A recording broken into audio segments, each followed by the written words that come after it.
joining me.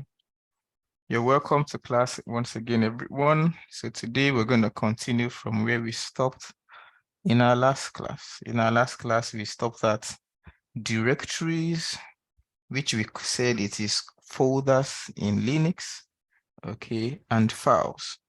So we'll see how far we can move in making directories, making files, then how to use some of the touch echo and text editors.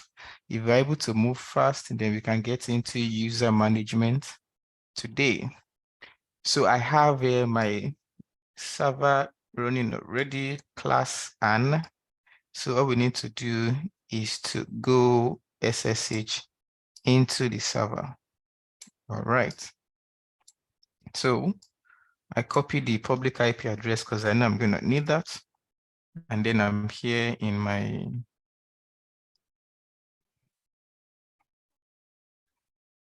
Themios, which is my agent for this session. New host, what do we call it? Class N. The address, I paste my server's public IP address. Scroll down. The username is EC2 user. From next class, we're going to have two servers running concurrently because the commands we're going to be learning at that point, they are they are package manager specific commands. All right. So the password, we click on set a key. I already have my key here, just as some of you already have yours as well. We click on that. If it's your first time in this interface, you might just need to be patient and then you watch the last class video. You'll be able to follow up. It is very explanatory. So we save this session, and when we are done, we'll click on the connect icon here.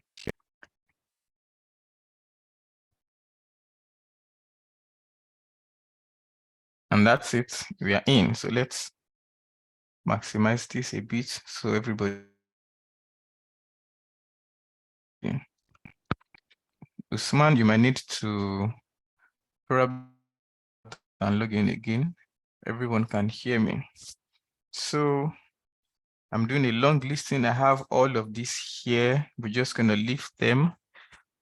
Okay, instead, let's make a directory and call the directory Linux.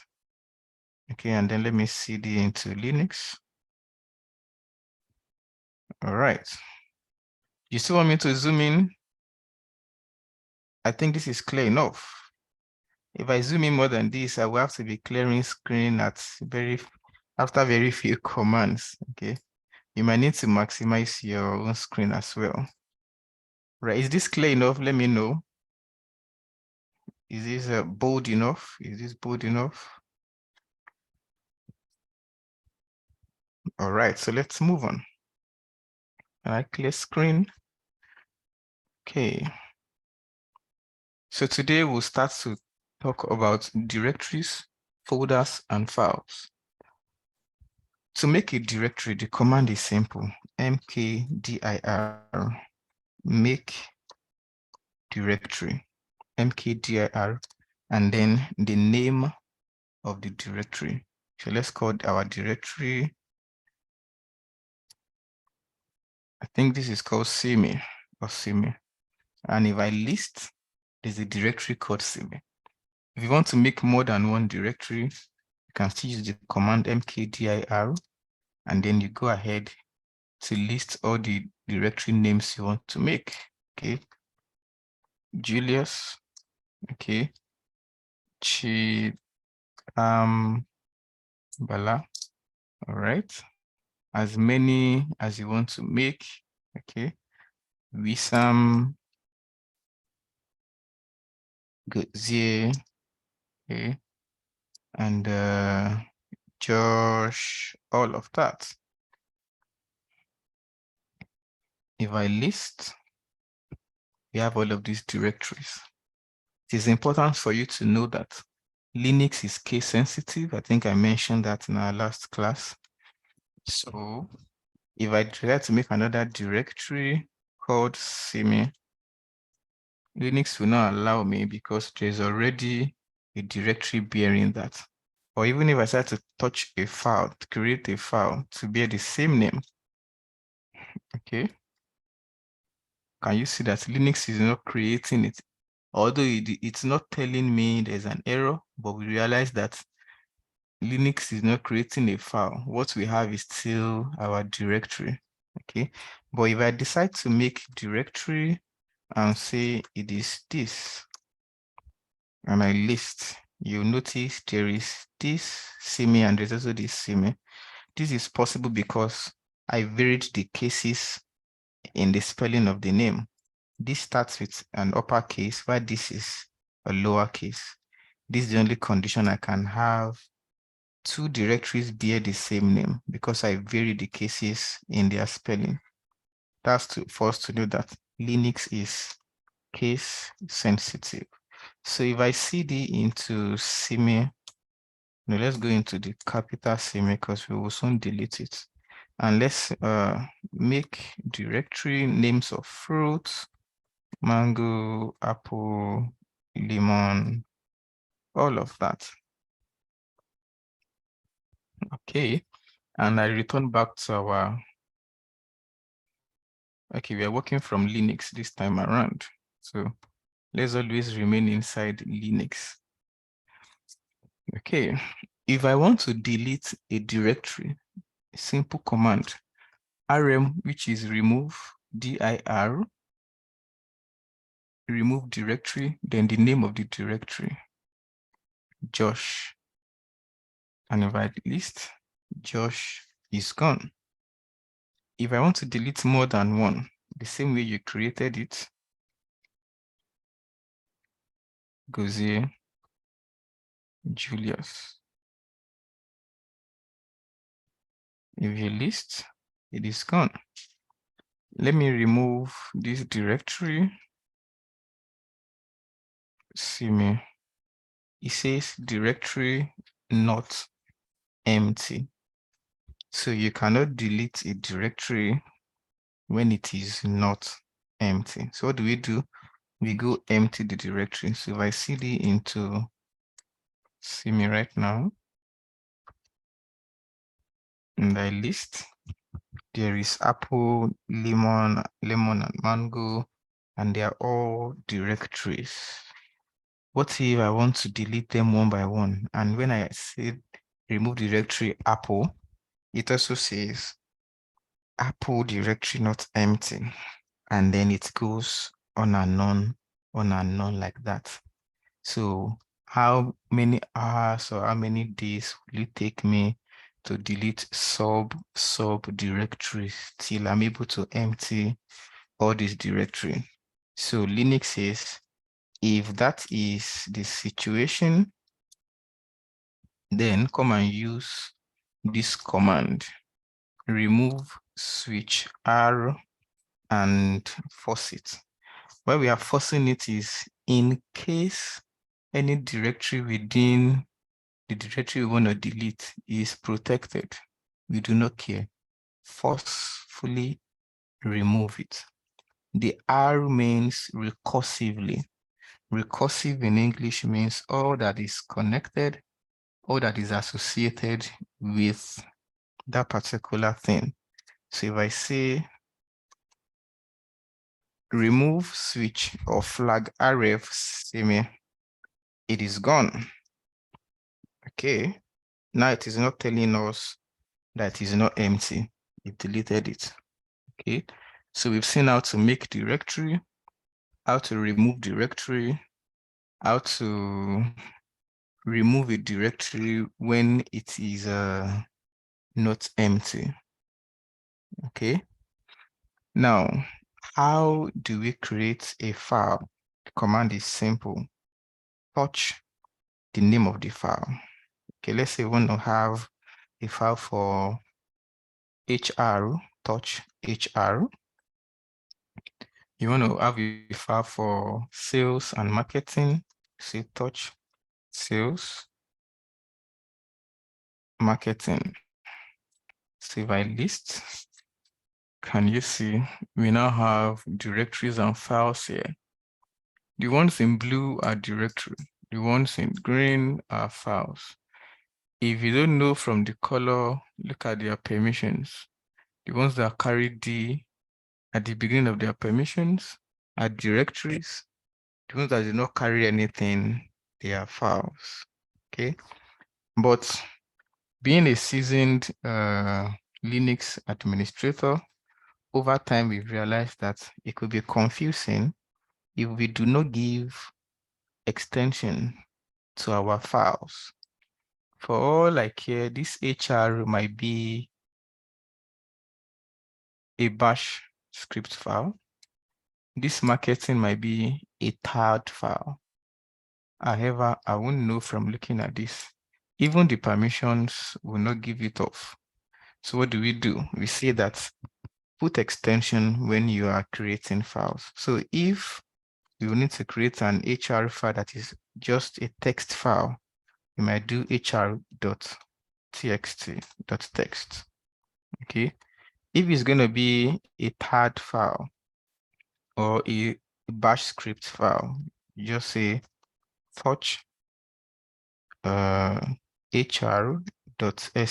So I know this is a bash script file, mere looking at it.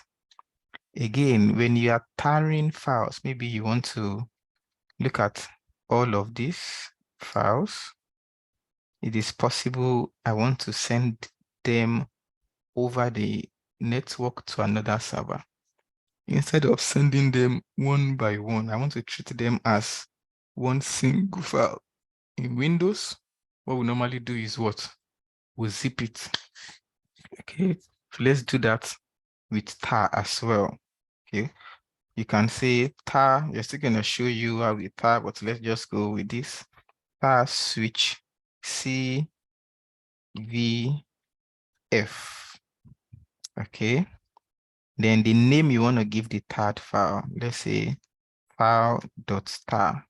I'm putting .tar so that when I see the file listed among other files in the directory, I'll be able to say, oh, this is a tar file. Okay, it doesn't mean if you do not put .tar, the command will still work. But the extension, like I mentioned, is for us to, at one glance, be able to distinguish. Then you can begin to list all the files you want to tar. That is, if you don't want to tar everything in this directory, if you just want to tar specific files. But if you want to tar everything in this directory to just be this, tar everything here, or you run this. Okay, but let's just tar a few files, hr space hr.sh space sales, right, space marketing. Okay, so if I list, can you see that I now have a file that is tarred? And if you look at the permission here, you will not be able to say, oh, this is a tarred file from here. It is this extension that gives it off as a tarred file. Okay, so we've seen how to create a file. Now that we have a text file, how about putting one or two things inside the file? So let's say the HR file, we want to put the payroll of staff within our company. The command to print into a file, print means to write into a file, is echo. You might string what you want to print, you might not string it, but let's start with stringing it. Okay. List of staff within the list of staff from level 5 and above. Okay. And then you add one greater than. So this means print the whole of this into this file. Now, if you cat is the command to view a file. Okay. ll or ls is the command to view a directory. Cat is the command to view a file, especially when you know that the content of that file is not many. If the content of the file is plenty, cat will not suffice, otherwise it will drain the memory of your machine at that point in time. Okay. But for a file that is not, the content is not empty, a very quick check is cat hr concatenate. That's the full word for cat. And it is showing us list of staff from, oh, this is a mistake. It should be from. All right. That is, you string it.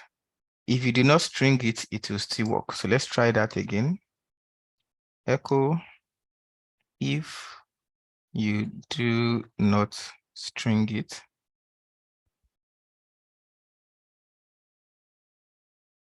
It will work into HR.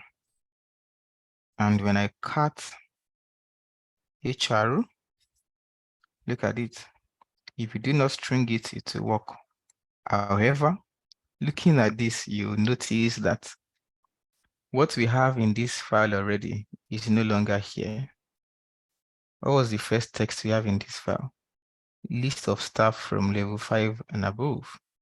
We're no longer seeing it here. So it means that what we have here has overwritten the content of our file.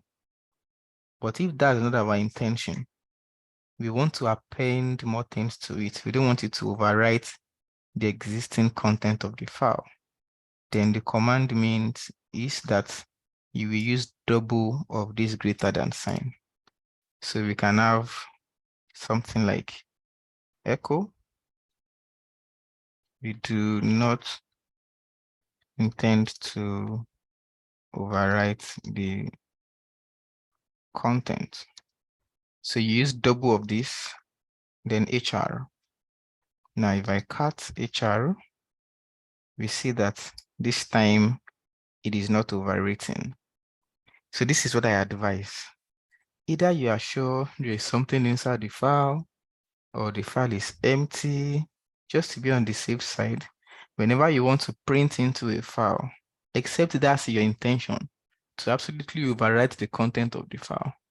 Okay, but if you are in between, oh, I'm not sure if this file is empty or not, just go ahead and use what?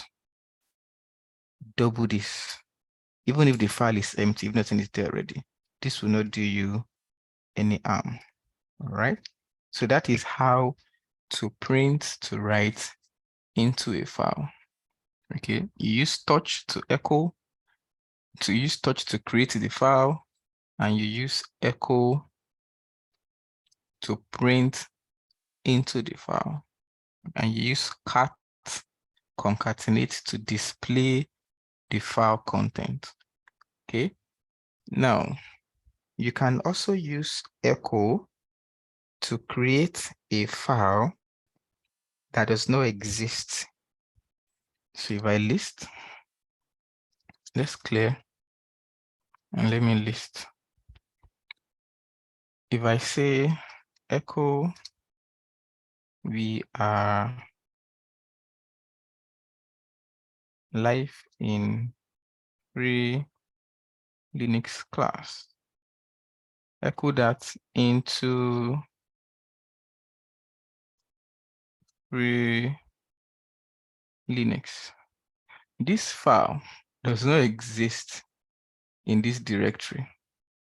Okay, this echo command will create this file and print this into the file.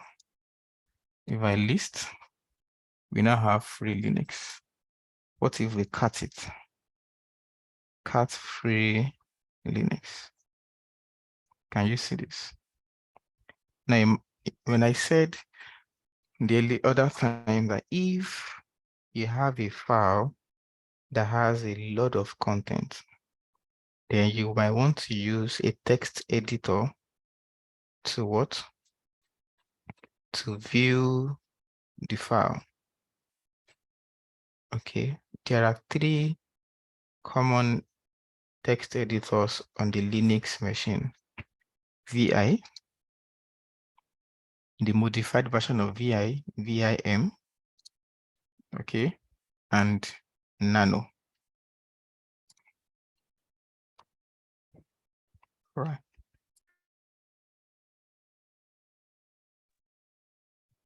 And Nano, okay, it's a text editor. If you need to prepare a script file or an automation file, or you need to write a lot of things, maybe for documentation, then you can use any of these text editors. Let's begin with VI. So let's say I want to edit the HR file. I'll run VIHR. You see the interface has changed to an editor. To begin to type or to begin to edit, then on your keyboard, you must first tap I. I means go to the insert mode. After I tapped I to be in the insert mode, I can now begin to type. I can now begin to type all I want to. Right? When you're done, you've edited, you've put your script, anything you want to put here, and you're sure everything you want to do is what you've done, you've not made any mistake, and you want to save and exit, you first escape, get out of the insert mode. To do that, you tap escape on your keyboard. If you are using QWERTY Windows, ESC is escape. It is the first button at the top left-hand side of your keyboard. If you tap escape, can you see that the escape, the insert mode is gone? The next thing is you tap column. Right means save, quit, okay, means leave this interface. Bang means execute. Right, quit, execute the command. All right, so if I cut HR, look at all the things we've put inside. But it is possible that HR is a very important system file. And I've been doing a lot of things inside. And I'm likely not sure of what I have done. Okay. Okay.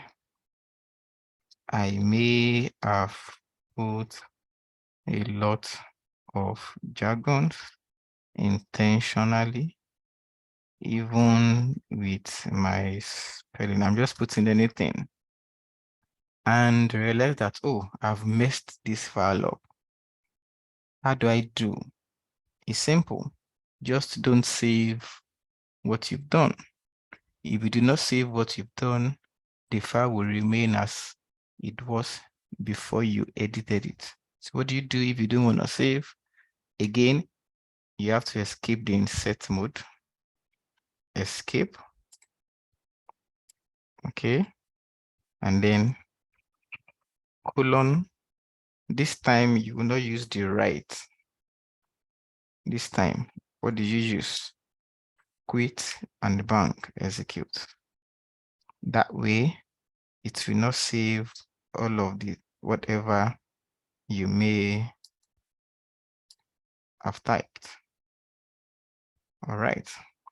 So if you are following, let me know in the comment section. Give me thumbs up or tell me yes, you are following. If my pace isn't too fast, if you are good with my pace, please let me know as well.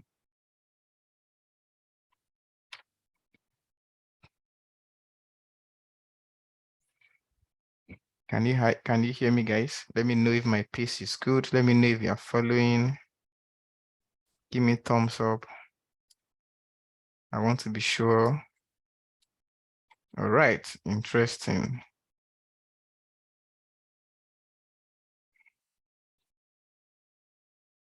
Interesting. Interesting. All right. So let's continue. Okay. Now we have used VIM is just the same as VI. Another text editor which is very easy to use is Nano. Okay. Nano HR. Okay.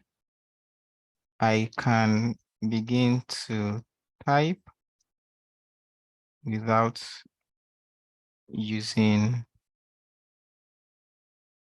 I to insert in Nano. Okay. The same way, when you're done, you do not need to escape because you did not even get into insert mode. All right. Nano is quite flexible for you to use. It's just like you are using your normal text editor in Windows.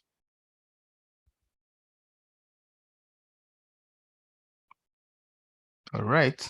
So it's as simple as that. If you are done with all that you need to do,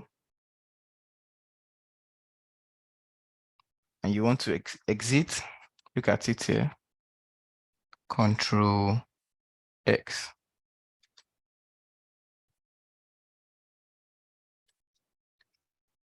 Do you want to save what you've done, or you don't want to save what you've done? All right. If you want to save what you've done, you say yes. If you do want to save, you say no.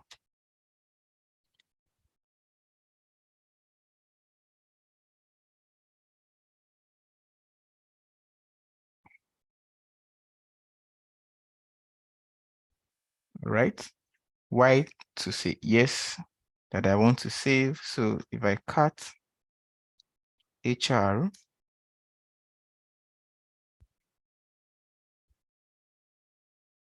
oh, we didn't save. Did we save or not? We didn't. Let's go again. Nano HR. All right, so come to the end. In Nano, you do not need to click to tap I for insert or to tap escape to get out. Okay, so we'll say, let us start learning. When you're done, Control X.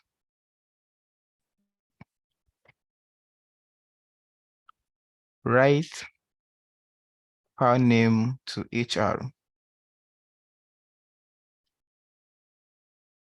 Yes, enter means everything you want to do, write it into HR. You hit enter. So if I say cat HR, can you see? I can, oh, pardon this. I can now begin to type all I want to. All right. So let me ask you, which one do you think is easy to use? Nano or VI? Which one will you prefer? Everybody is gravitating towards the point of less trouble. Nano, right? Everybody, because you don't have to remember to escape or insert or to even use right quit bang. All right. So the important thing as an astute Linux administrator is you know how to use all. Okay. Don't be quick to have a favorite. You should know how to what? How to use all. That's correct, Lewis.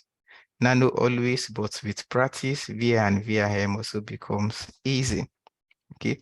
Now, the same way we used echo, let's move on now, guys. The same way we used echo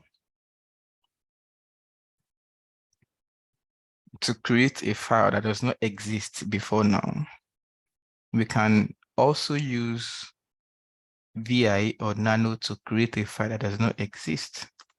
That's clear. So if I say VI, the name of a file, let's call the file adeyinka.sh. Maybe I want to create a bash script. Then I'll say insert to begin to type. And if you want to create a bash script in Linux, you must always begin with this command, shebang bin bash. You must always begin with shebang bin bash. Okay. And then you can now begin to enter your command. So let's say we want you to make a directory and call the directory amole, and then cd into amole, and then inside amole echo Adeyinka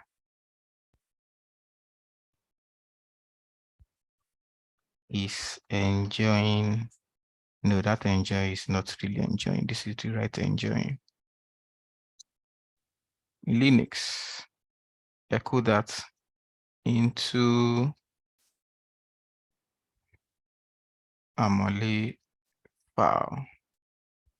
All right, and when you're done, in fact, this is a very simple this is a very simple project on Linux. We can change, we can say sudo, all of these don't bother. I just want to show you how to use VI to create a file that does not exist before. The only thing you do is VI the name of the file, and then when you're done, you save. If you save the file, then that file will be created. Okay, sudo chmod. What's the name of the file? User plus execute adeyinka.sh. Okay, when you're done, you escape, right quit bang,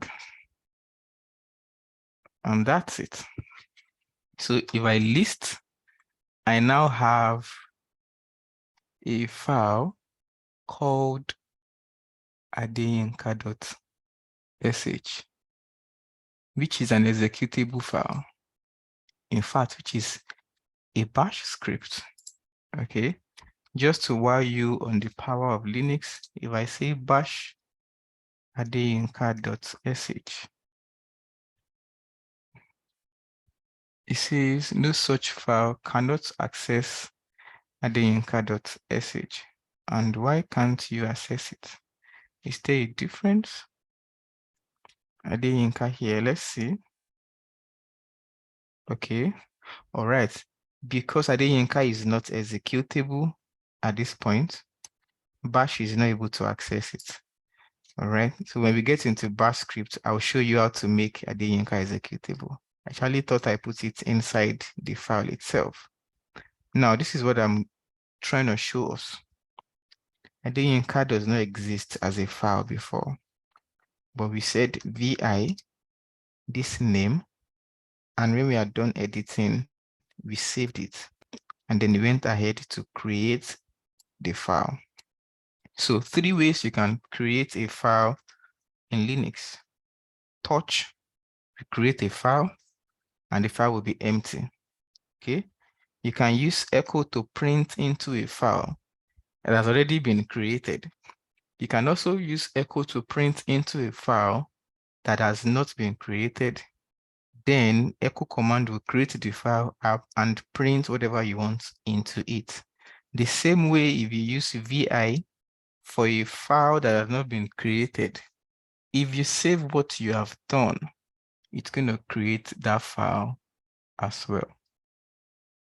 All right, by the time we get into AWS properly, you will see us use this when we want to bootstrap our instances. Okay, so let us list how then do we remove a file.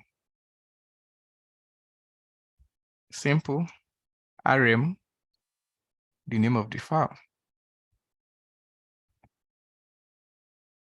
If you list, it is gone. You want to remove more than one, rm hr dot sh. This is hr.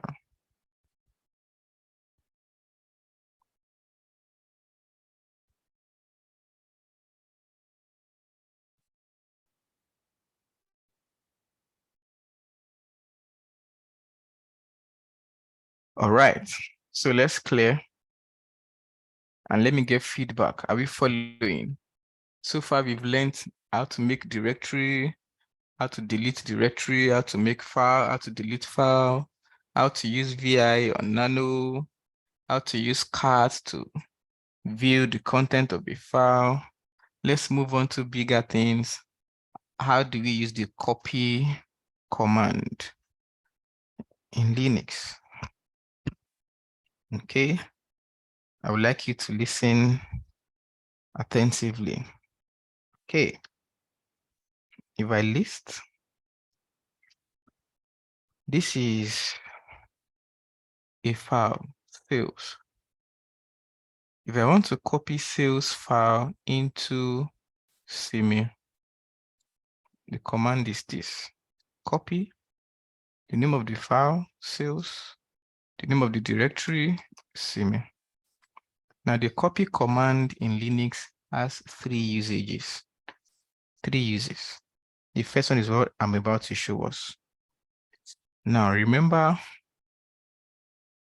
this command will work if what you want to copy, either a file or a folder, and the destination you are copying to, either a file or folder, if the two of them are in the same working directory. Otherwise, if where you are copying to or what you want to copy is not in the directory where you want to use this copy command, then you must specify the full path of either of them or both of them in whatever the case may be, which we're just going to try right now. But let's start with this. So copy sales file into a directory is this copy sales CME. So it has duplicated sales inside the directory Amole.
Can you hear me now, guys? I was muted and I didn't know I was muted. Can you hear me now? Interesting. So let's return to class.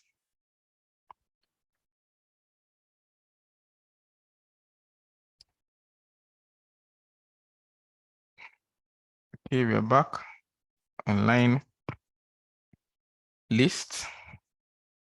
So we want to copy let me cd into your copy command did not work because I see your copy in upper cases. It must be in two lower cases, please. Let's cd into our directory. Clear. Okay, if I list, so I'm saying copy sales, a file into CME, a directory. It's as simple as that. If I cd into the directory CME and I list, I'm seeing sales file into it. So the command duplicated sales and put the duplicate in CME. That's one use of copy. Whatever you are copying is a directory into a directory. Copy. This time you will need switch R because it is a directory. So say copy lay switch R lay into CME. Just like that, if we cd into CME and we list, we see a duplicate of Amole inside. We'll go back again by one step. Okay. What if what you want to copy? What if the destination you are copying into is not in the same place as what you want to copy? Then it will look like copy. Let's copy marketing into Amole, but the Amole is the one inside CME. So what do? We specify the full path. Okay, so we say root home EC2 user CME Amole.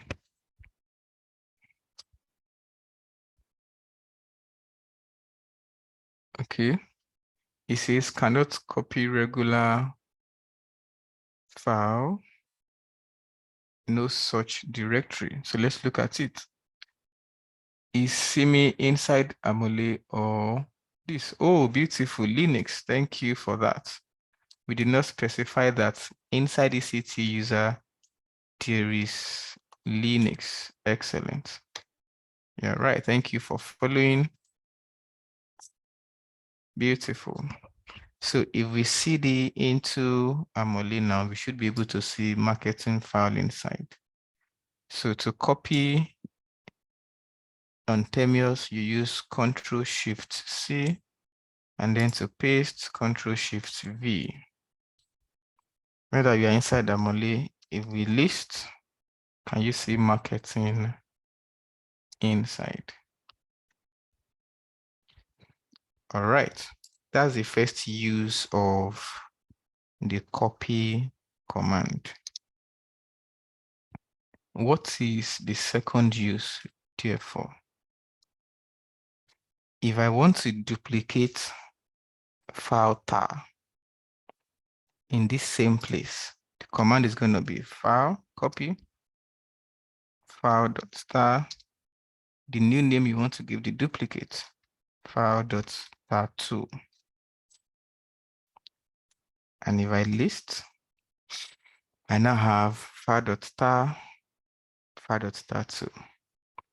So I made a duplicate of file.tar and I call the duplicate file.tar2.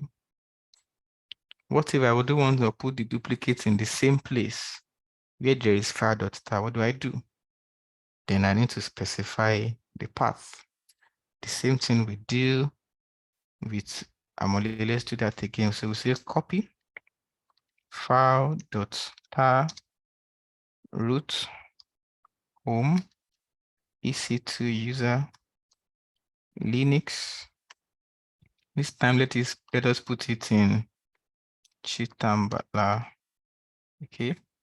And inside Chitambala, let it be a file.tar3. Okay. So I'm calling it file.tar3. Okay, so if I copy file.tar into file.tar3, what I'm saying is when you get into this place, when Linux gets into here, all right, and okay, I can see all of you dragging names of files. I wish you would just follow the commands you're learning and not bother about the dragging of the names of files, all right? What is important is the file that you're learning, right? Okay, so this command is going to duplicate file.tar. When it gets into this second to the last directory here, it's going to check the content of this directory. If there is no file and there is no folder bearing file.tar3, then it's going to make a duplicate of file.tar, put it in this chitambala, and call the duplicate file.tar3. Let's do that. All right, if there's no error, say cd, let's copy the whole of this path. Okay, or I think we are in the same place, so we should be able to go directly. Good. If I list, can you see? He called the duplicate of file.tar, called it here file.tar3. So that's the second use of the copy command, to make a duplicate. The third use will be to overwrite, right? Let me list. Let's go back my one step.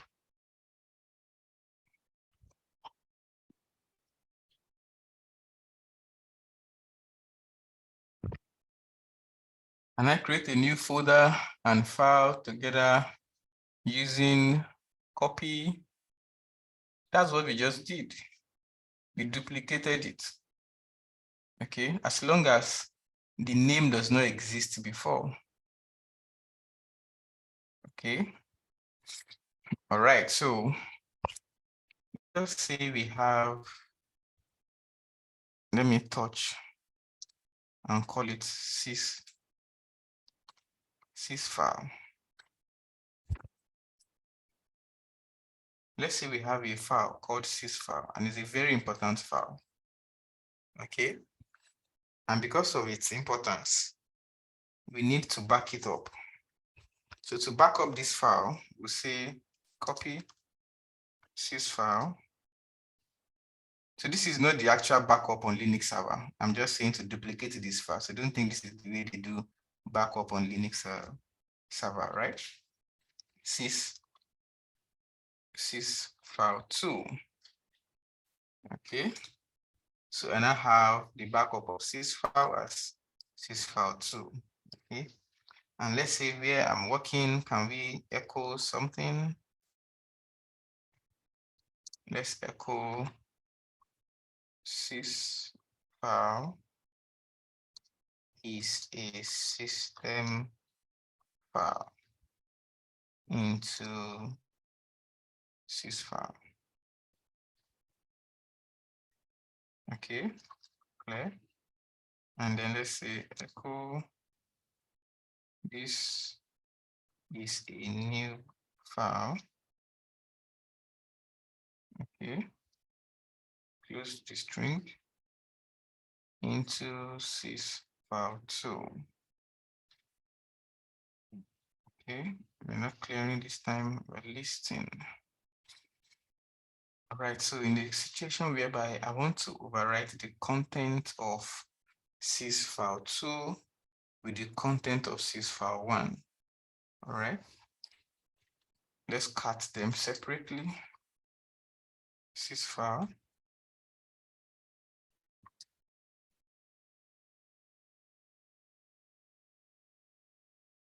All right.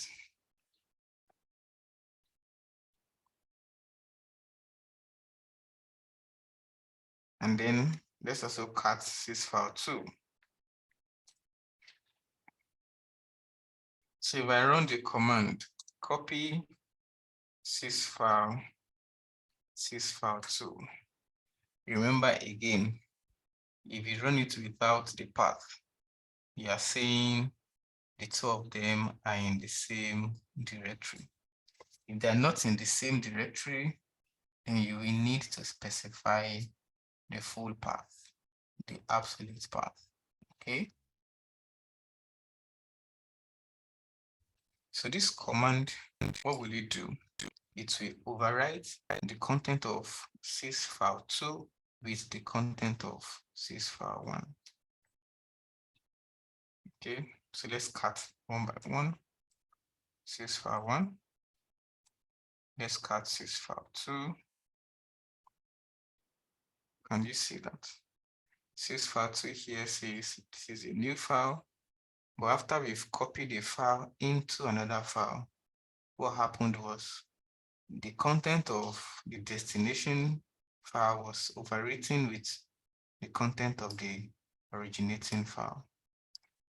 All right, these are the three ways you use the copy command.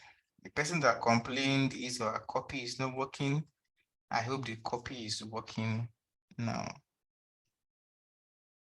Okay.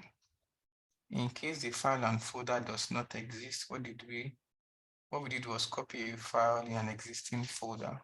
Okay. Let me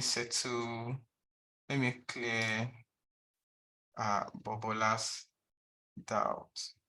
Okay. Copy.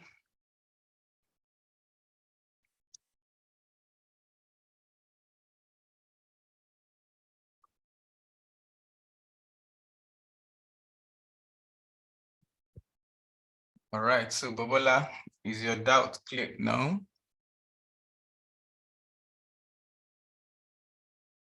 Oladele, is your doubt clear? All right, you're welcome.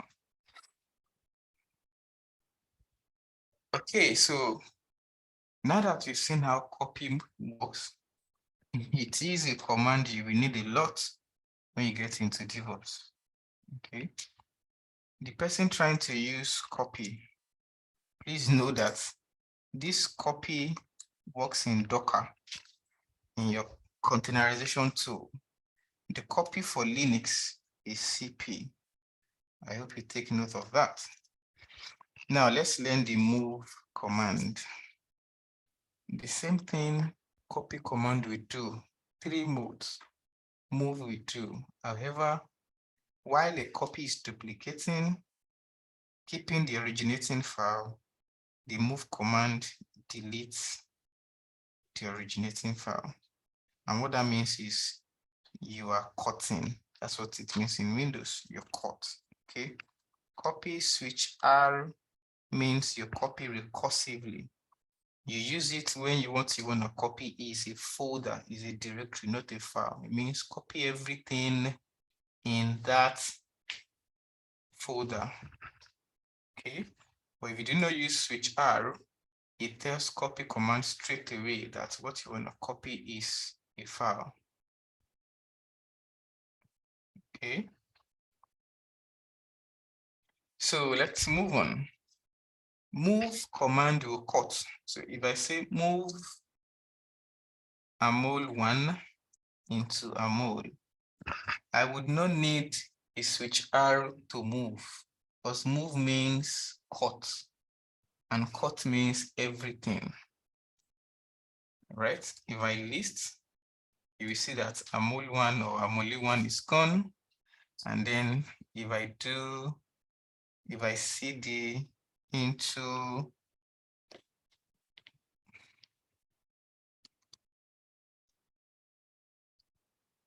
mol and I list, and you see amol1 is here. So the first thing we did was to move a folder into a folder. Okay. If we go back by one step, we can also move a file, sys file, system file into Chipam Impala. This, don't forget, when you're not specifying paths, you are saying that both the originating file and the destination directory are in the same current directory. Okay, so that's the first use of move. If they are in different directory, just as we did in copy, you have to specify the directory.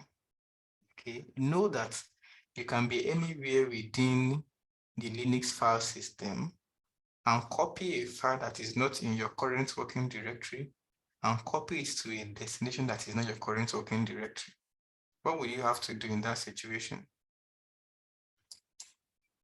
What do you do in that situation? Talk to me.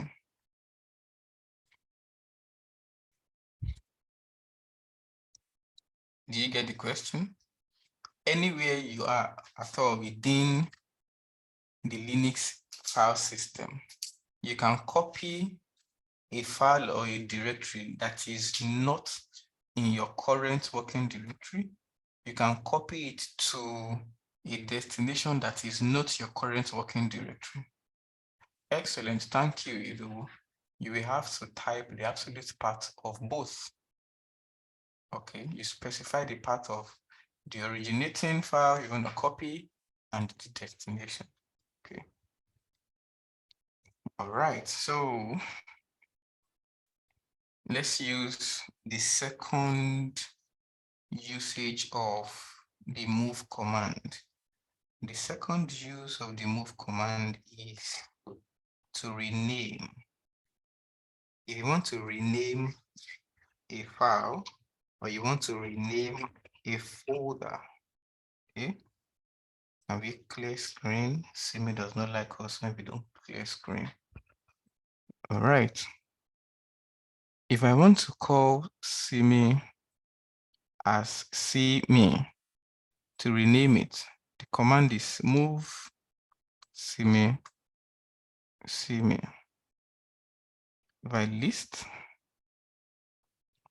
can you see Simi here? 32 bytes is now Simi. Okay, the same thing works for file as well. For those who have been dragging my file naming, move file dot tar2 to file2 dot tar. I hope we are fine, we are friends now that I've named it the way you would want me to. Okay. What was the question that you are asking? What's the answer to the question he asked? Oh, okay. So the response, the answer is that, what's the question at first? If you want to copy something and you are not in the directory of what you want to copy, and you are copying it into another place, and where you are copying it into is not the directory of where you are copying it to, then you must state the absolute part of both what you want to copy and the destination you are copying into, as long as you have the right, you have the permission over both files. Okay, that's what we are saying. So if I go back to my home directory, let me list. I have this readme here in my home directory. Imagine I want to copy readme into WSAM and I'm in Linux. Let's try that let's check that out. So it's going to look like something like copy, switch R, because the readme I want to copy is the directory.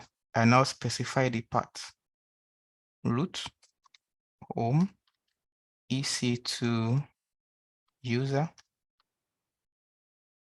readme, where I'm copying it to root, home, EC2 user, Linux, WSAM. Okay, I hope you are following now. This is what we are saying, because what we want to copy, a folder, is not in Linux. Where we are copying into VSAM is also, is it in Linux? I think so. VSAM is in Linux, but let's not copy it into VSAM. Then let's copy it into an extended folder. I know there is a mole here, and I know there is a mole 1 inside a mole. So where we are copying into the README, we are copying into a mole 1. Both what we want to copy and the destination are not in this place. So in that situation, you must specify the full path of both what you want to copy and where you are copying to. Okay, so if I cd into here,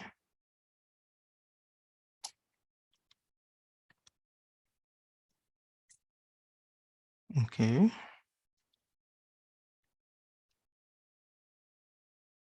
and I list, see README here. I hope that answers the question now. Usman. Let's move on. CD. Okay, let's enter Linux. So we've seen the second use of move command, which is to rename. How about the third use? What do we have here? Okay. Can we cut free Linux? What's inside? Okay. What if I make the duplicate? Free Linux and call the duplicate free L. Okay. So can I echo additional learning into free L? So if I cut free Linux now, and I also cut free L. So we've seen what is inside free Linux. We've seen what is inside free L.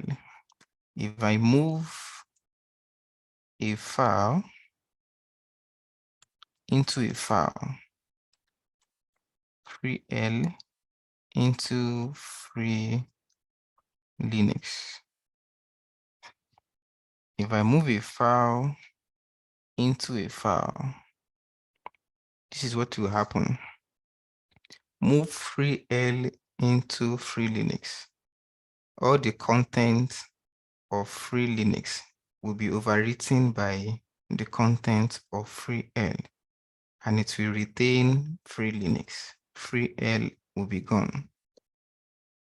Okay. So let's cut both, because there's no file like that. It is gone. So what do we now have? Free Linux. Let's cut that.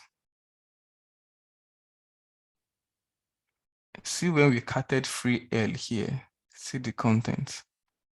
It is now the content of free Linux. All right. Yeah, I know it's cool, Bamidele, but let me show you the application. There is a system file called etc. Yes, it is overwriting, you're correct. All right. Look at this file. There's a file here called password file. That is where all the users on a Linux machine is saved. All the users on the Linux machine, they are saved in the password file. Look at it, password. The backup of this file is this, password. All groups on the Linux server, they are also saved in the group file. So let's go and find the groups. Look at it, group. The backup of this server is this. Look at G shadow. The backup of this server is this. All right. So very important files like that, they are being backup. NS switch conf. This is one of the networking servers files. See the backup of this NS switch.configuration here. Now it is possible that you're working inside this server and you made a mess of this server. Okay. And you have saved it.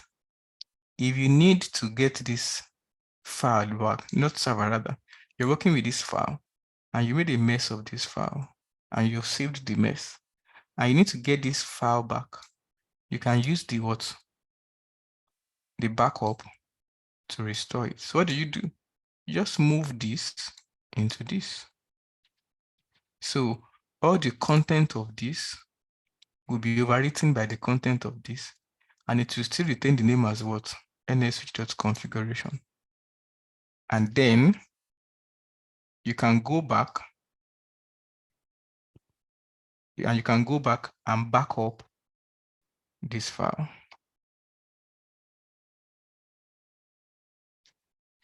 Exactly, you will now make a backup of the moved file. That's correct. Okay, so we are not teaching us just to wow us. You should be able to know when to apply this command, which you will really apply. Okay, so that's how to use the copy and the move command. Right, if you are following the class, give me thumbs up. Let's know that we are following the class. Give me thumbs up.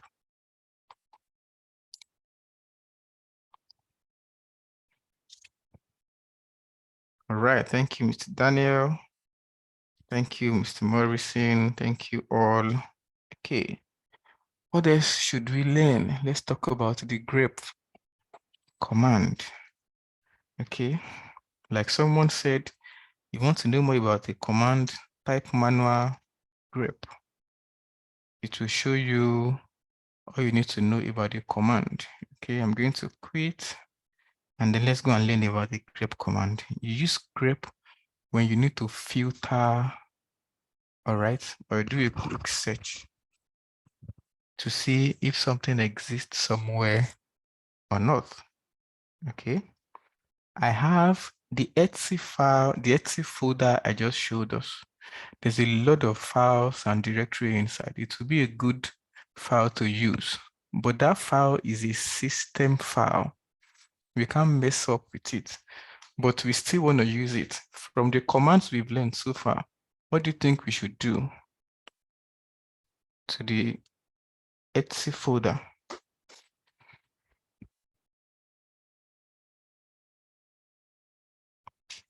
Excellent. We'll make a copy of it. Let's duplicate it. So let's go now. CD Etsy. No, we will not be inside the folder and duplicating the folder. It must be in the parent folder. Okay, so this is it. Etsy. So why don't you duplicate it? The command will be what? Who wants to help us to duplicate? Give me the command. Who is helping us to duplicate Etsy?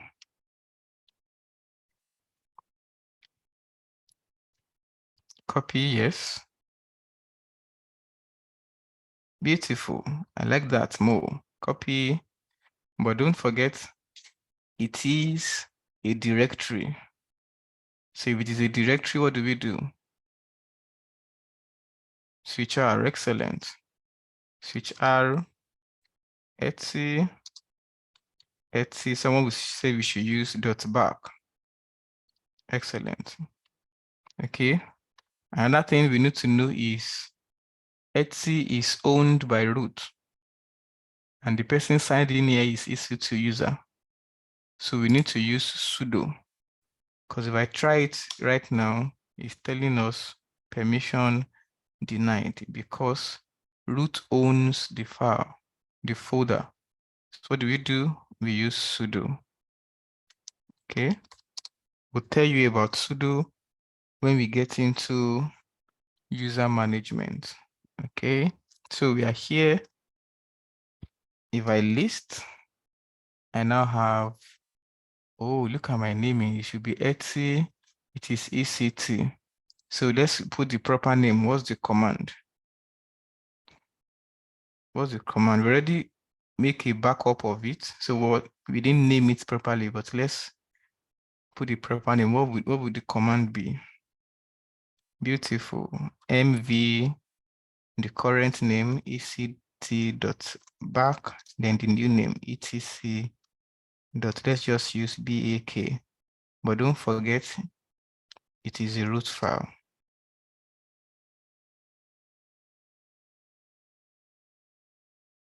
Okay.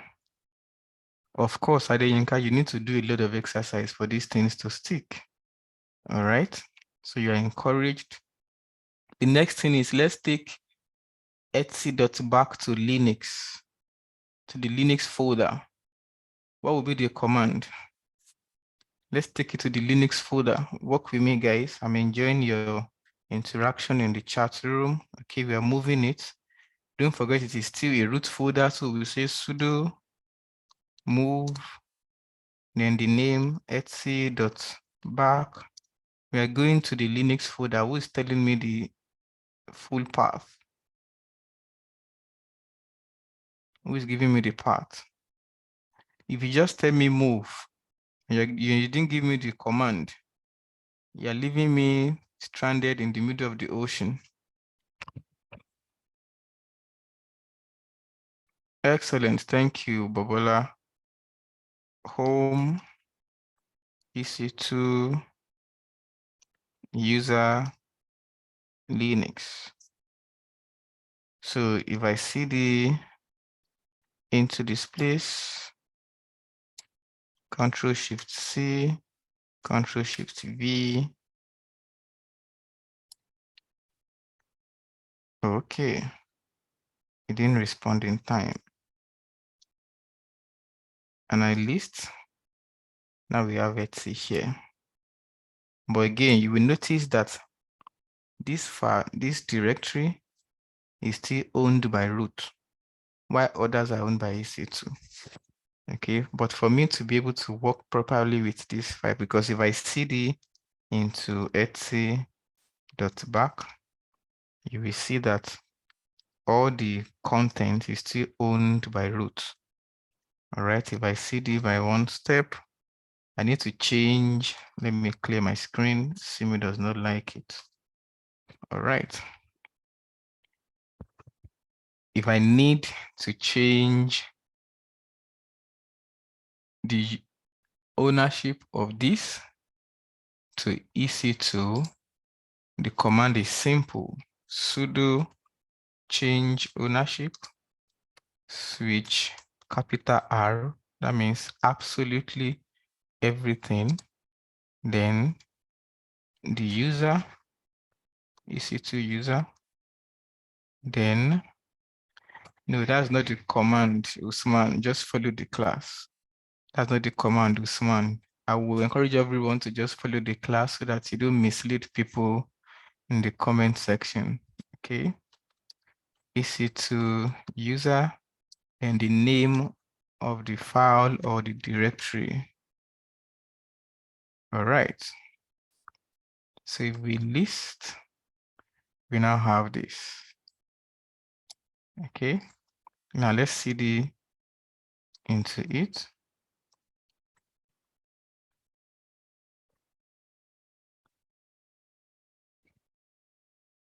All right.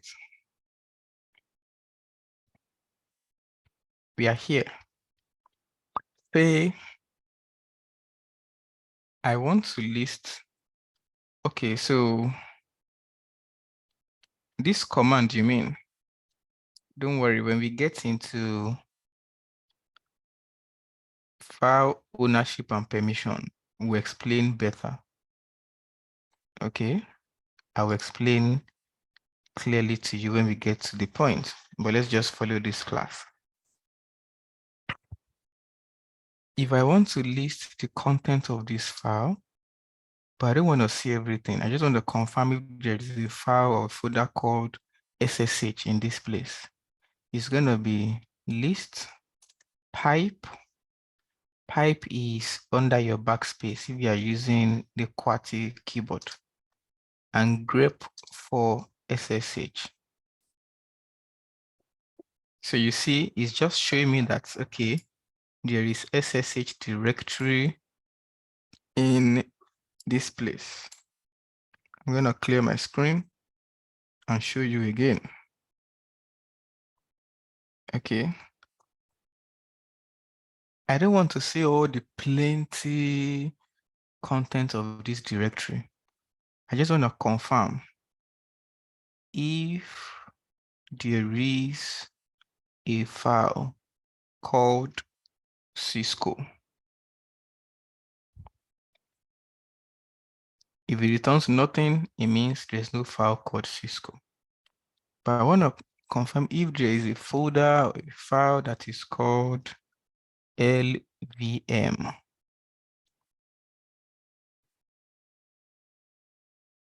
Can you see there is LVM? So instead of listing everything and begin to scroll through, looking for LVM.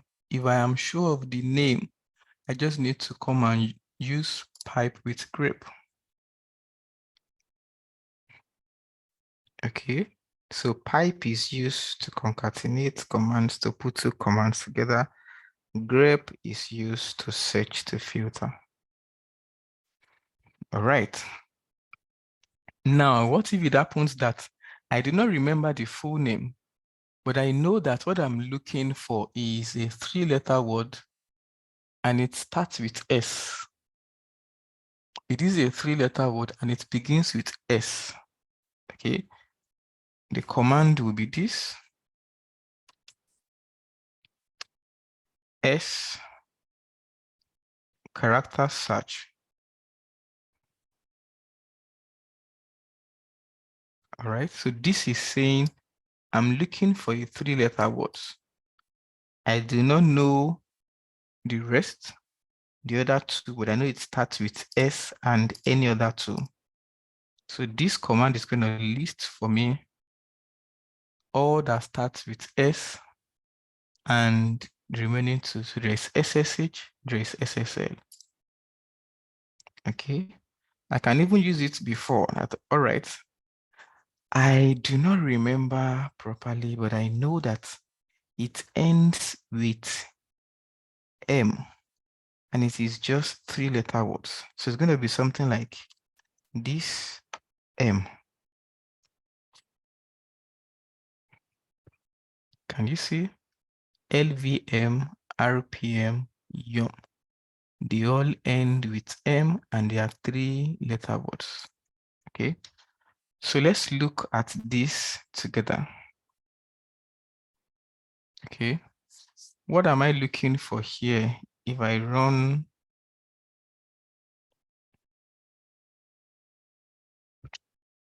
give me in the response.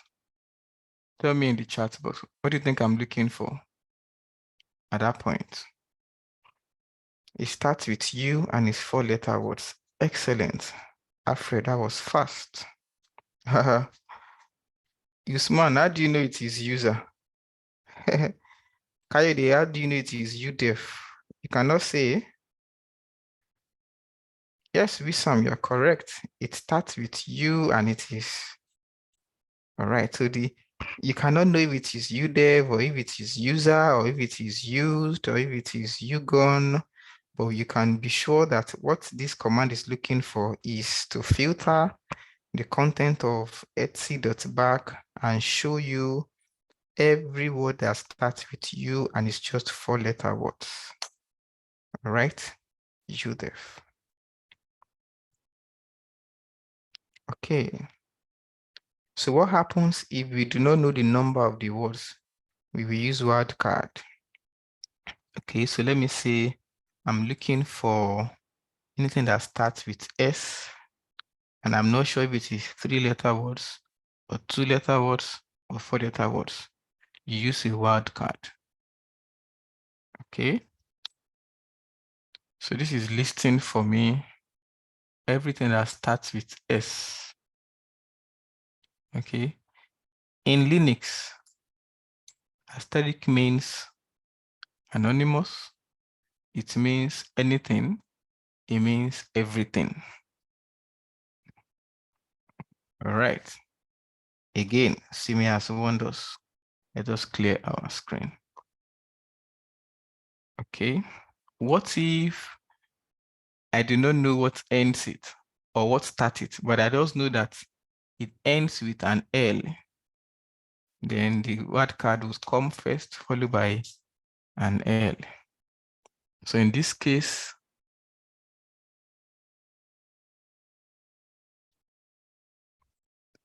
SCL, 2-letter, SKEL, 4 letters, SSL, 3 letters.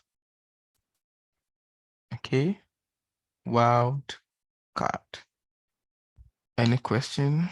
Can we move on? Give me a thumbs up if you want us to push on.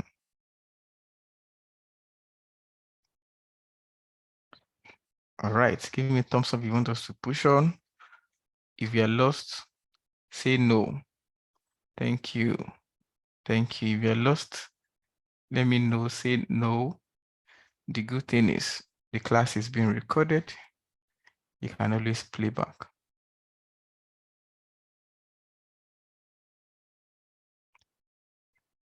All right, Emmanuel, follow patiently from this point and we'll move together. Okay. I get your question. You want me to explain the opt directory, the etc directory? We'll do that on the last day. Okay. But for now, let's use our time to explain all these plenty commands that we have in front of us. The command before the word card is a character search. This. Okay. This means 3 characters. This means 5 words. This means this means 5. This means 6. Okay. If I put M here, this means I'm looking for 1, 2, 3, 4, 5, 6, 7 letter word. I do not know the first 6. I know the last one. All right. The link to the previous class is on your WhatsApp page. It's going to be reposted. Okay, we'll create a playlist for this train so you can have the link to all the 4 classes in one playlist. Let us move on. Okay.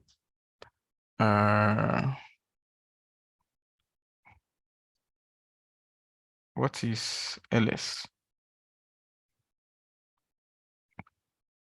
I'm showing you the simple command right now. What is ls? If you want to know about a thing, what is? Okay. You want to know the date, just type date. It tells you what date it is. You want to know calendar, CAL. It shows you the calendar. Okay. You are done. You want to shut down your Linux. Init 0. There are 7 run levels in Linux. It's part of what we're going to discuss on the last day. Okay, so Alatishe, if you cannot join the WhatsApp group, you cannot join the, let me see, by the end of the class, please post this again.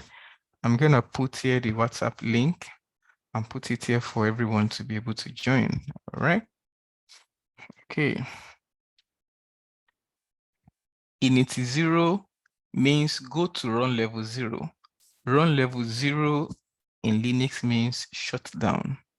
There is also the run level 6, which is the 7th run level. And to enter run level 6, it is init 6, meaning initiate 6, which is to reboot your server. Okay. Good thing about Linux is it is a light operating system. If I reboot this server now, in less than 2 minutes, we are back here connecting. All right. So I haven't talked about this many things. Let us move on to something else. Let's come and discuss users and groups. Okay, let's discuss users and groups. Users and groups solely exist for access and permissions. All right. So when you run a process, as we've been running all this while, it will run as the owner of that process, because the user here now is EC2 user. If I run a process like I'm creating a directory, I'm calling the directory Alfred. Okay, the owner of Alfred is what? The person, the user that ran the process, except if I use sudo. All right. So file access and ownership is also permission dependent, which is the user. If there's another user on this Linux server now, right, and I switch to that user might not be able to access all these files because that user is not the owner of these files, except I add that user to the primary group of this particular user. Then that user will be able to access the files created by another user. Each user has their own home directory. I'm sure you know that. And we know where you can find all the home directories of users. Who can remind us? Where can we find the home directory of users? Root where?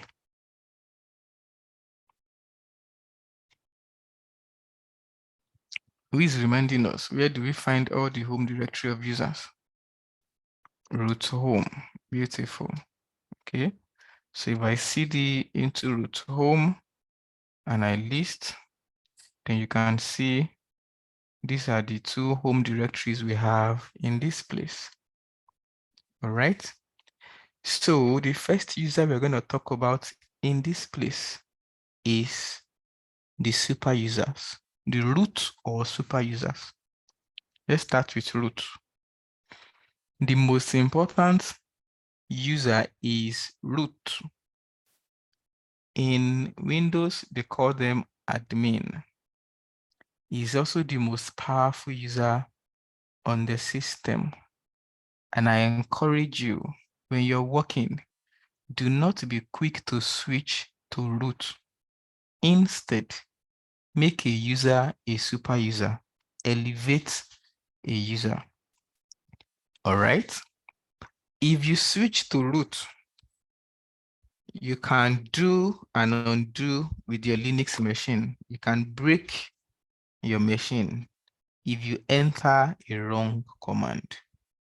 All right. So please, rather than switch to root to execute command, make a user a super user, and then let that user use sudo with every command that he needs to run.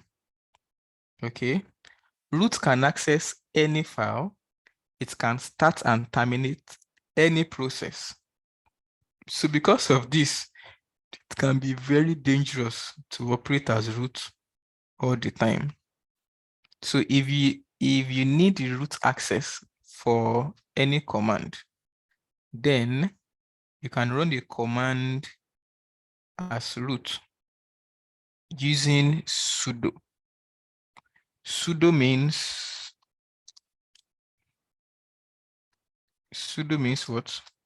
Super user do. Super user do. Okay. The sudo command is used to run a command with root access. Right? Now, on different distributions of Linux, how to make a user a sudoer. is the same, but the file is what is different. How many minutes do we have more? Okay, we still have time. So this is Amazon Linux that we are running at the moment. Okay. If I want to confirm, of course, I already know that EC2 user is a super user. All right, because I've been using sudo command all along and it has been working. But how do you make a user a super user? It's simple. On a distro that is managed by Red Hat. Remember last class, you told us there are two basic package managers in Linux. There are other sub ones, but the two major ones, Red Hat Package Manager, RPM, Debian Package Manager, DPKG, right? For distros under the Red Hat Package Manager, if you want to make a user a super user, it's simple. Just go and add that user to the wheel group. Add the user to where? The wheel group. We're going to do it in this class. You will see it. On the Debian Package Manager distros, the name of the wheel group on that package is sudo. Add the user to the sudo group. And then you've made the user a super user. Okay. So let's get into a quick action. This. Let's create a user and make a user a super user. And then let's delete a user. Creating a user is a root command, but if you are not signed in as root, especially if you are not signed in as root in your server, you need password to access root. Okay, so what do? We use sudo. Two commands work together. Either you say user add, or in other distros, you use add user. So if you say sudo user add, the name of the user we want to add, Austin. Okay.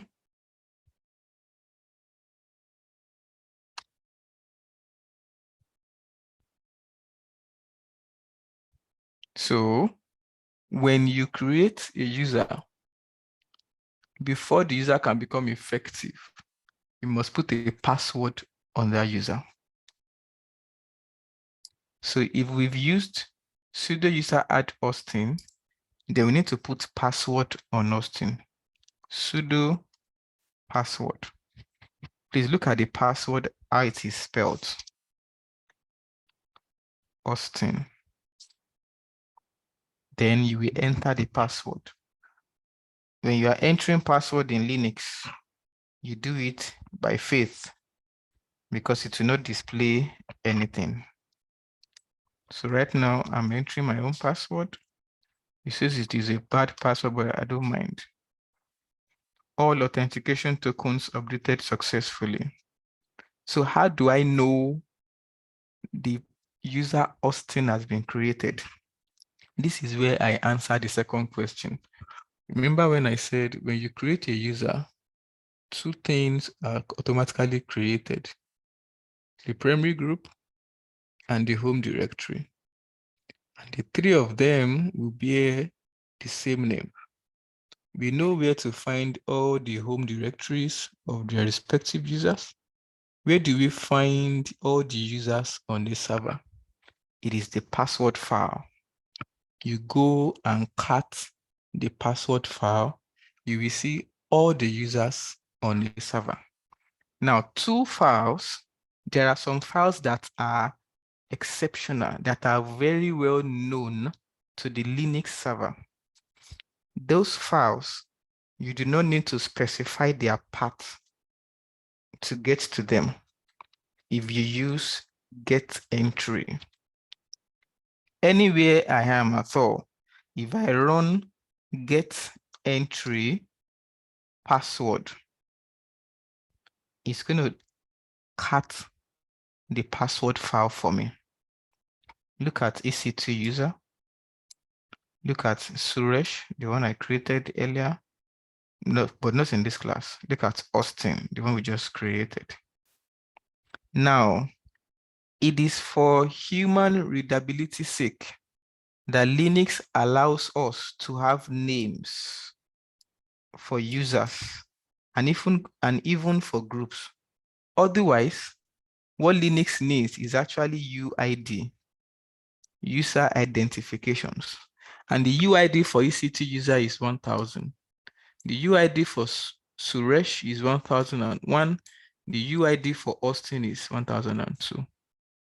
So let me ask us, where will you find all the users on the Linux server? Can you tell me? All the users on the Linux server, where will you find them? Password, beautiful. Password file. So I told you two files or some files like password and group. You see these two files, you can use getEnt for them. GetEnt means get entries. Okay, you can use getEnt for password, you can use getEnt for group. Okay, but if you don't want to, if you don't remember getEnt, just go to where the file is and cut it. Okay, password is inside the etc directory, and I know etc is where? Inside root. So if I want to go to password, I'll say cd root etc.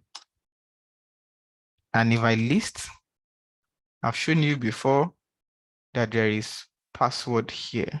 Look at it. So what do? I can now cut password. And now I'm here, right? But even if if I don't want to come all this way, let me go back here and see the Linux. Let me clear before Simi catches. All right. So if I'm here and I want to go and cut the password file, what do? I can just specify the path. All right. So I'll say cut root etc password. That's it. If I don't want to see everything, I can use my grep. I'll say cat root etc password pipe and grep what I'm looking for. Let's see if there is Austin here. Beautiful, there is Austin. What if we want to confirm if there is Idowu? Idowu is not here, so you returned nothing. It's as simple as that. Okay, what if we now want to make, okay, so since I've shown you password, let me show you groups as well. Because I know all these three here, their primary groups are also created. So where is all the primary groups? The same place where you have etc is where you have group. You can either use, let me clear first. You can either use get entry group to see all the groups. Look at it. EC2 user, Suresh and Austin. Again, this is their GID. This is their GID, group ID. Okay. If I don't want to do that, from where I am, I can run cat etc group to do that for us. Or I can also run it with what? Grep, pipe, and filter for us. I want to confirm if there is a primary group or if there's any group called view. Can you see? Inside this group file, there is the group called view, and EC2 user is a member of the view file. So you want to elevate a user to a super user, go and make that user member of this view. Add the user to this group. The user becomes a super user. Okay. Yes, getEnt can work from anywhere without specifying the path, but the file you are using it for must be a special file that Linux knows. GetEnt will not work for any file, please. All right, for files like groups, or files like view, okay, manual getEnt. Get entries from name service switch libraries. So libraries known to what? To Linux. Okay, look at them here. Hosts, gshadow, groups, all of these are the libraries. Can you see this? Password, networks, these are the files that getEnt can work for. All right, so don't go and create a file and try to getEnt it. Okay.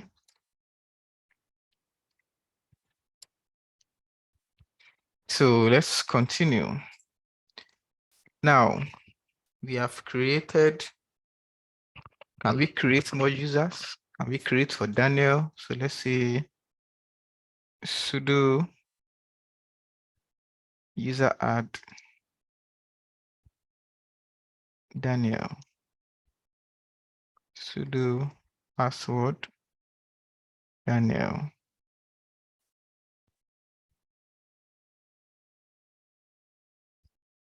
Okay, getEnt password. You see Daniel, getEnt group. So the primary group of Daniel. We want to switch to a user. The command is su, the name of that user. Everything in lowercase. Okay, then it will ask you for the password. Okay, because if you do not put password on your user, then it does not make sense. You've not created a user, because you need to switch to that user. How does the user authenticate that it is me that I want to sign into my system as me? All right. So if you use the command sudo add user on Ubuntu, it will prompt you to put a password immediately. And it makes sense so that in case you forget to put a password. Okay, so let's move on. Can Daniel create a group? Or let us elevate. I'm coming. getEnt password. Good. Let us elevate Austin to a super user. The command is simple. Just add Austin to the real group. How do you do that? Sudo user modification, user mode.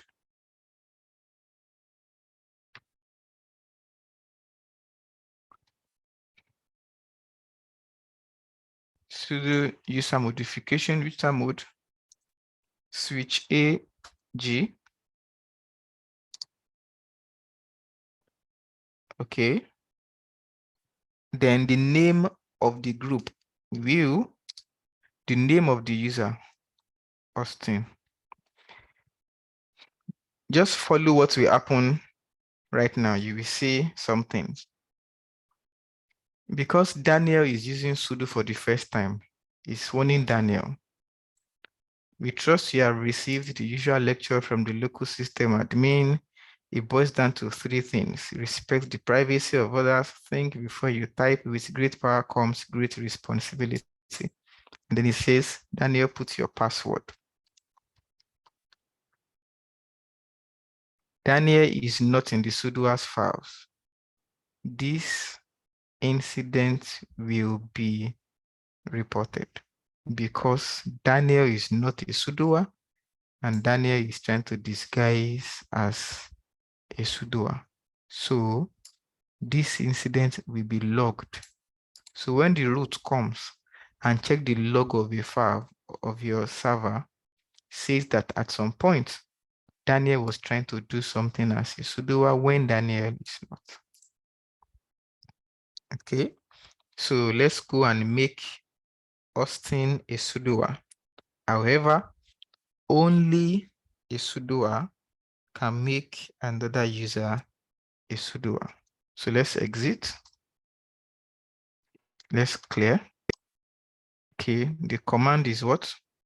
Sudo user modification switch AG, the name of the group, will, the name of the user, Austin.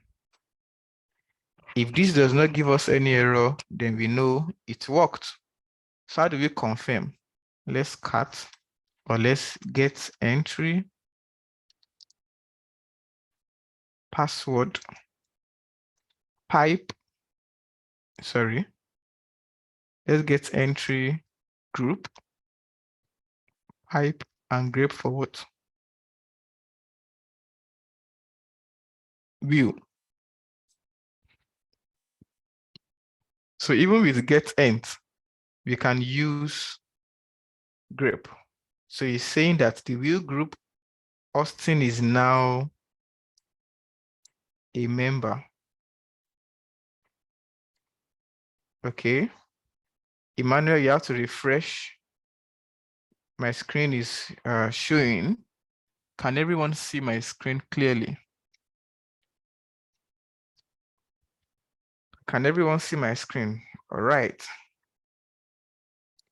So we've seen how to create a user and how to make a user a super user. Add the user to the wheel group. If it were to be in Ubuntu, wheel is called sudo. So add the user to the sudo group. Okay. Now, how do you delete a user? Okay. Two commands. If you do not want to delete the user's home directory, the command is simple. Sudo userdel, the name of that user, Suresh. Okay. If I say get entry password, Suresh is not here. But if I go to cd root home and I list, look at Suresh. So remember when I said that if you come to this place and then conclude that these are all the users on the Linux server, then it's a wrong assumption because Suresh as a user is gone. But how I removed Suresh was that I asked it to leave behind Suresh what home directory. So what you see here is the user ID, UID of Suresh and the group ID, GID of Suresh. But if I want to delete a user with everything, then the command is this. Sudo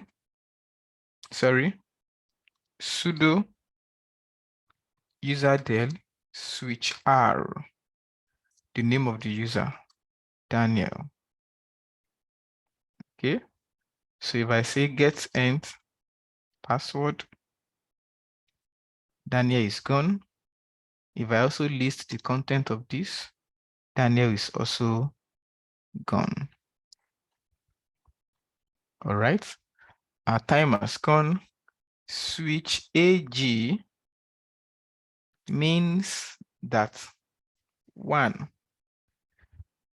leave the primary group of that user to remain as the primary group and make this new user a secondary group.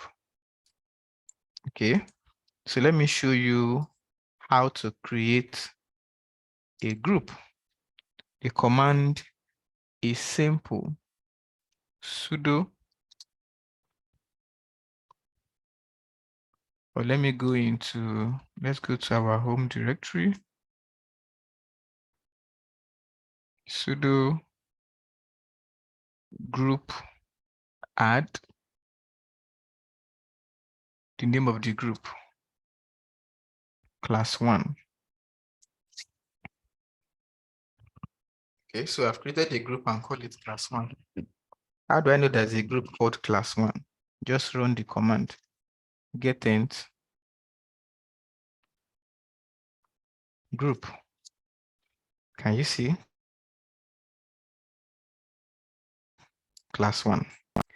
If I want to make EC2 user a member of class 1, but I don't want to displace the primary group of EC2 user, I want to make class 1 a secondary. You can have many secondary groups, just one primary group.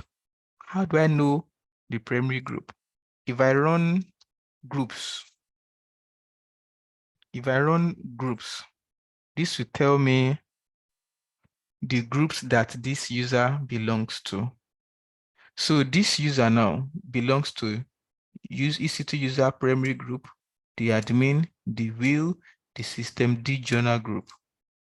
So if I want to add EC2 user to this class 1 group, and I don't want to displace EC2 user as the primary group of EC2 user, that's when I will use switch AG. All right, so it's going to be sudo user mode switch AG, the name of the group, class 1, the name of the user, EC2 user. Okay, if I run groups, this will tell me all the groups that this signed in user belongs to. It has not enforced it yet. Okay, but if I go to say get int groups, sorry, get int group, not groups. Can you see class 1 EC2 user is a member of class 1.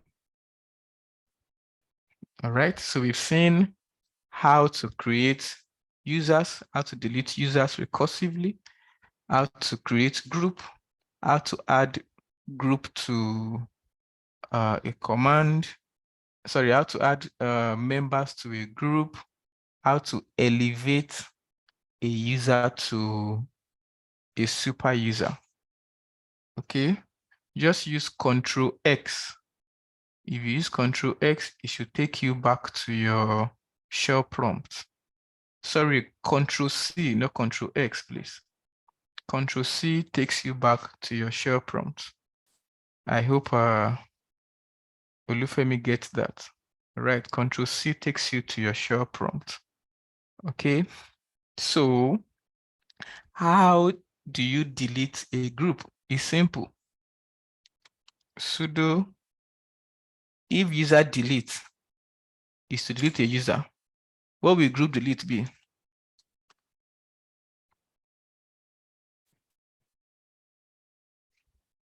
How do you assign permissions to group? You are jumping ahead of the class. Why don't we go gradually? Excellent. Thank you, Mr. Daniel. Group del. Sudo group del delete. I know you don't need switch R. Sudo group del, the name of the group, class 1. Okay, so if I get int group, class 1 is gone. All right, so let me give us 2 take-homes.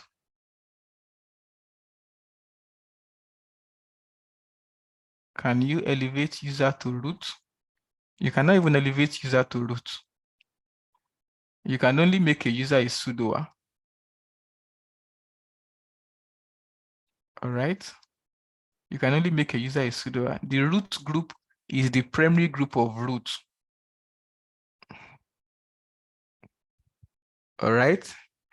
And it is solely for permission sake. It means that the files that are owned by root, members of the root group can access that files. Okay, but it does not mean that members of that root group that are not sudoer, it does not mean they can execute root commands. I hope you get that, Mr. Farouk. All right, so we've come to the end of the class. We still have a lot to learn, but we'll take it gradually. I mean, we're able to move at good speed today. Next week, we're going to start with permissions and packages. So for those asking for WhatsApp link, I think you give me some moments. Let me quickly get that out. Okay. But I have to stop the recording now.